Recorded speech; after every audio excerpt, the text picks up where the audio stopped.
Yeah. Okay. Run, bulletproof, run, yeah, you got it, run.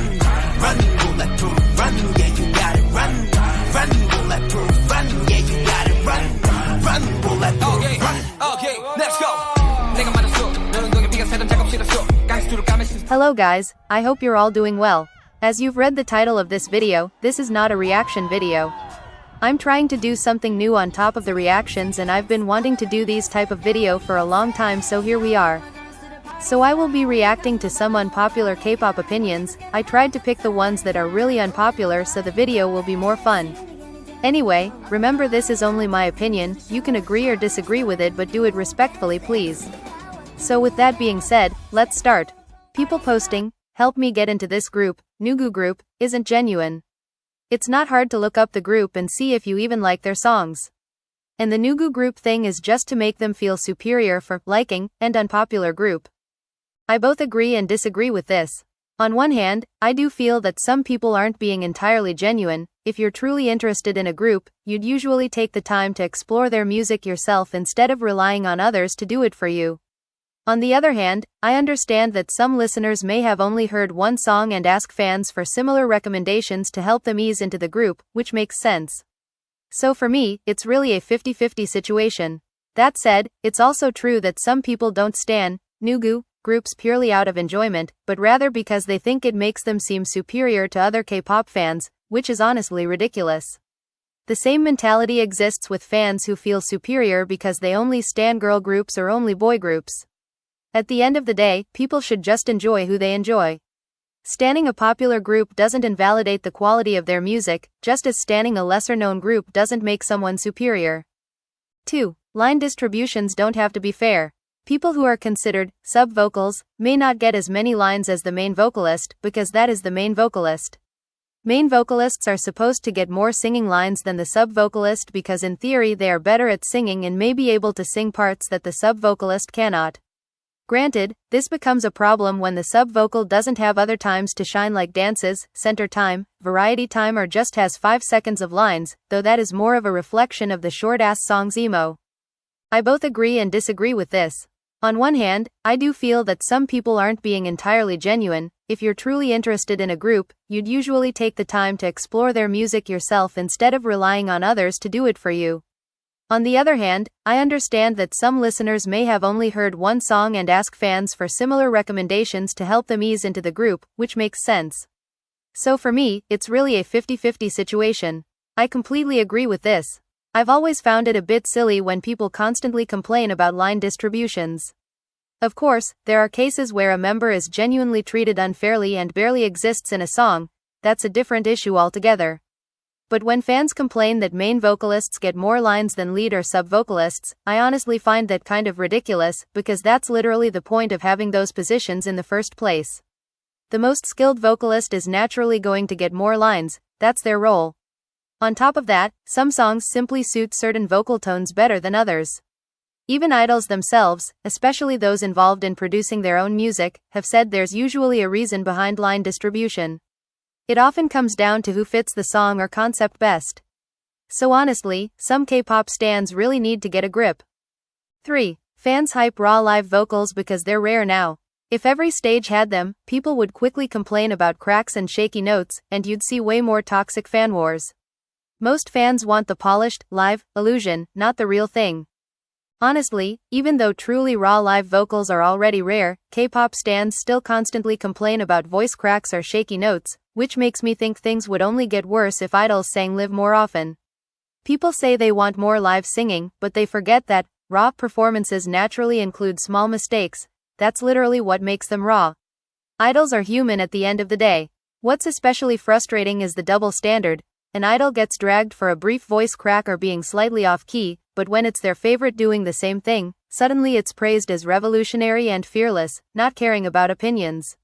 It's incredibly hypocritical. Of course, idols are trained professionals, and people expect a certain level of skill. Sometimes it's not just about a voice crack, but about an idol genuinely needing more vocal training, and constructive criticism in those cases is fair. Overall though, when many K-pop stans say they want idols to sing live, what they really seem to want is lip-syncing to pre-recorded vocals. Expecting idols to sound perfect at all times is unrealistic, especially when they're dancing intensely, performing night after night, and dealing with fatigue during long tours or concerts. 4. Blackpink should be held more accountable for the world tour fiasco. I'd normally be the first to say, blame the company, not the idols, but in BP's case, the constant deflection of responsibility feels excessive. Every time the girls do something questionable, it's always, YG made them do it. Like BSFR.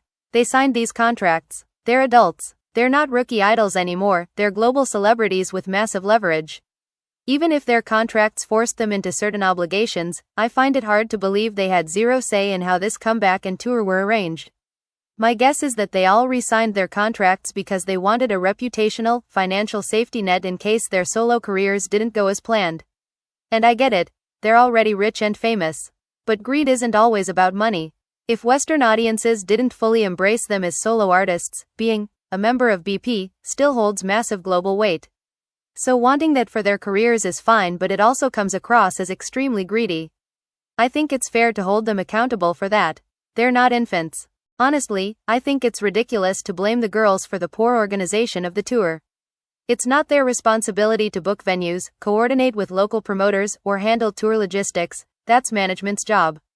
If there were organizational issues, then YG should be the one held accountable. That said, I don't stan the group, so I'm not fully aware of all the details or whether there were major problems. When it comes to things like long gaps between comebacks or reports that the next album only has around 5 songs, that's a slightly different situation. Since the members reportedly negotiated their own contract renewals, they may share some responsibility there. Still, blaming them for everything else would be completely unfair.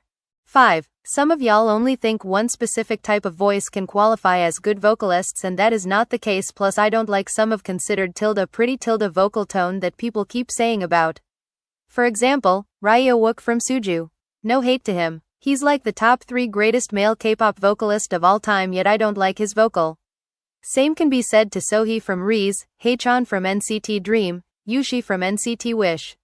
These people are widely considered to have attractive vocal tone by fans, even vocal professionals alike, but somehow I hate it. I completely agree with this. It often feels like people only recognize one specific type of voice as beautiful, or consider only certain vocal styles to be valid. The moment you prefer a different kind of voice, you're suddenly called delusional and told that the idol can't sing, or isn't a good vocalist. In reality, so much of this comes down to personal taste. You can acknowledge that a vocalist is objectively skilled and still not enjoy their tone or style. For example, I personally love Jimin and the way he sings. I find his voice unique and expressive. If someone else doesn't like his tone or technique, that doesn't automatically make him a bad vocalist. He may still have areas to improve, which is fair to say, but he's still a good singer. The same applies in reverse. Most people agree that Solar from Mamamoo is an incredible vocalist, but I don't necessarily connect with her vocal tone, so I personally gravitate more toward Hwasa's voice instead. At the end of the day, like most things in life, it all comes down to personal preference. Just because professionals or the majority of K-pop stans praise a certain vocalist doesn't mean everyone has to feel the same way. 6. It's funny that so many of y'all complain about stream culture, when 100% nobody is holding a gun to your head to stream. If you don't want to, then don't. It's annoying hearing the "I never stream" crowd whine about people streaming. Some people have goals, hopes, and aspirations that they'd like to help their faves achieve. Some people listen to their faves' music that much and would like it to count for something. Relax. It's honestly so annoying. People act like listening to their favorite artists is some kind of torture. When we talk about streaming, it's not like I'm sitting in front of my phone or computer all day forcing myself to replay the same song over and over. And even if someone does do that, why does it matter to you? My best friend is like that. When she loves a song, she becomes obsessed and can easily listen to it 20 times a day. For me, that would probably ruin the song, but for her it works, and there's absolutely nothing wrong with that. When it comes to streaming parties, most people just make a playlist with the song they want to support and go about their day. Personally, I'll play it while cleaning my room or bathroom, or even while I'm working. I have my own office, so I just put on my earphones, hit play, and that's it, I'm streaming. No one is forcing anyone to participate. If it's not your thing, then simply don't do it. But constantly going on rants, criticizing people who enjoy streaming, and accusing them of not caring about the music of the artists they stan is just ridiculous. There's nothing wrong with wanting to support your favorites, reach goals, and break records for them. Well, that's it for today. I only picked 6 opinions because I didn't want the video to be too long. Tell me if you liked it and want more videos like this. Don't forget to give me your opinion on the subject touched in the video in the comment section. I would love to hear it. Also, don't forget to like, subscribe and share the video if you liked it. I will see you in the next one. Much love.